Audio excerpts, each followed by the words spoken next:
Si tout au long de cette affaire judiciaire, l'hypothèse qu'un certain rôdeur aurait kidnappé Delphine Jubilard a régulièrement été évoquée, elle n'a pourtant pas convaincu les juges d'instruction.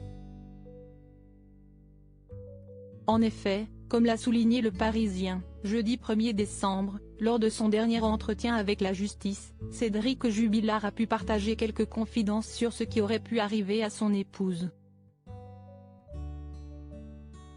Lors de son entretien, le 23 septembre dernier, les magistrats ont fait remarquer à Cédric Jubilard que si son épouse a quitté volontairement la maison, des preuves auraient été retrouvées. En effet, l'hypothèse d'une certaine promenade nocturne ou d'un rendez-vous avec une tierce personne suivie d'un enlèvement ou d'une séquestration a rapidement été contredite par ces dernières. Pour cause, le chien spécialisé de la gendarmerie, mobilisé dès le 16 décembre, n'a relevé aucune trace olfactive fraîche de la jeune mère autour de sa maison. Un élément qui a ainsi balayé l'hypothèse de la fugue.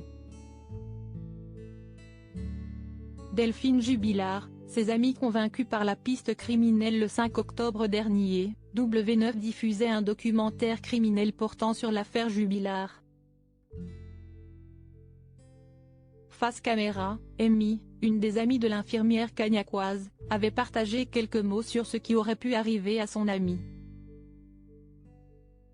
Selon elle, Delphine n'est pas volontairement partie de son domicile dans la soirée du 15 au 16 décembre 2020.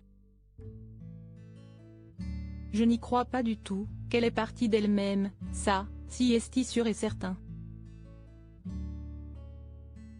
Depuis le premier jour, je le dis et je maintiens, elle n'est pas partie d'elle-même, avait-elle soutenu. Un avis que les amis de Delphine rappellent régulièrement sur les réseaux sociaux. Pour rappel, Cédric Jubilard demeure présumé innocent des faits qui lui sont reprochés jusqu'à l'annonce du verdict final de l'affaire. Crédit photo, capture d'écran Facebook.